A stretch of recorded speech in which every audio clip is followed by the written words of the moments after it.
ఇస్తూ ఉంటాను అనమాట. అందుకోసమని అన్ని మొక్కలకి స్ప్రే చేసుకుంటూ ఉండాలి. ఇదిగోండి వంగ మొక్కలు కూడా పూత అయిపోయింది, మళ్ళీ కొత్త పూతనైతే స్టార్ట్ అయిపోయింది. ఈ స్టేజ్లో కూడా మొక్కలకి ఆకు వెనకాల చేయాలి. ఫస్ట్ గుర్తుంచుకొని ఆకు వెనకాల చేసేసుకొని పైన చేసుకోవాలి. దాంతోపాటు వర్షాకాలంలో గుర్తుంచుకోవాల్సి, మనం మిద్దె తోటకు వచ్చినప్పుడు ప్రతిసారి చెట్టును చెక్ చేసుకుంటూ ఉండాలి. ఏమైనా పెస్ట్లు వస్తున్నాయా ఏంటా అనేది ఒక్కసారి చెక్ చేసుకోవాలి. ఇదిగోని ఈ మొక్కనైతే ఇదే ఫస్ట్ టైం అనమాట క్రాప్ చూపిస్తాను.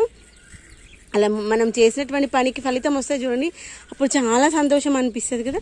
అసలు మనం వీటికి ఎక్కువ రెగ్యులర్గా లిక్విడ్ ఫర్టిలైజర్స్ ఇస్తూ ఉంటాం చూడండి, అప్పుడు అవి ఆటోమేటిక్గా వాటి ఫలితాన్ని ఇస్తాయి. అది కూడా అక్కడ కనిపిస్తుంది చూసారా, అదే బుజ్జిగా వచ్చింది. చాలా హ్యాపీగా అనిపిస్తుంది సార్. సూర్యోదయం స్టార్ట్ అయింది చూసాను, సూర్య భగవాన్ వస్తున్నాడు. ఇప్పుడైతే టైం కరెక్ట్గా 7 అవుతుంది. గబగబా స్ప్రే చేసుకొని వెళ్దాము అఖిల్ స్పోర్ట్స్కి వెళ్ళి వచ్చేటప్పటికి. ఈరోజు చట్నీ వేసే పని లేదనమాట, అందుకని తొందరగా ఒక 15-20 మినిట్స్ వాకింగ్ వెళ్ళేసి వచ్చేసి పైకి వచ్చేసాను అనమాట. మొక్కల కోసం మనం కేర్ తీసుకోవాలనుకునే టైం తీసుకుంటాం తెలుసా, లేదంటే అది అటే పోతుంది. అందుకని వీలైనంత వరకు మనం మొక్కలను కాపాడుతూ ఉంటేనే ఈ యొక్క వర్షాకాలంలో పెస్ట్ల నుండి మనం కాపాడుకోగలుగుతాం. అప్పుడప్పుడు నీమ్ ఆయిల్స్, లేదంటే కోడిగుడ్డు ద్రావణాలు, లేదంటే పుల్లటి మజ్జిగ, రైస్ వైన్ అలాంటివి ఇస్తూ ఉంది. ఇదిగోని నిన్న నేను మన మిద్దె తోటలోకి వెళ్ళి తోటకూర, పచ్చిమిర్చి, కరివేపాకు ఇవన్నీ అయితే తీసుకుపోయేసి అయితే ఈరోజు తోటకూర రైస్ చేద్దాం అనుకుంటున్నాను. ఇదిగోండి దాంతోపాటు ఆ లైన్లో ఆల్రెడీ కొట్టుకొచ్చాను అదంతా. ఇదిగోండి మీకు చూపిస్తాను రండి. ఇప్పుడు మనకైతే అంజీర్ మొక్క చూడండి ఎంత మంచిగా కాయల మీద ఉంది కదా. ఇదిగో చూడండి, ఎక్కడ చూసినా మంచిగా కాయలు వస్తూ ఉన్నాయి.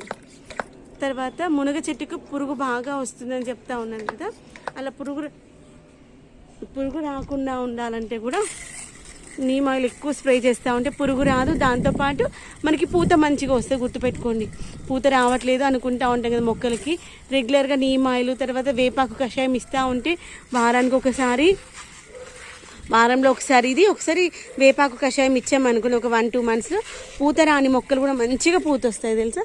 ఇదిగోండి ఇక్కడ మొక్కకు కూడా ఇది లాస్ట్ ఇయర్ కూడా వచ్చింది, ఈ ఇయర్లో ఇది ఫస్ట్ క్రాప్ అనమాట. ఇదిగోండి ఇక్కడ ఒకటి వచ్చింది, నెక్స్ట్ మళ్ళీ సెకండ్ క్రాప్ మళ్ళీ స్టార్ట్ అయింది.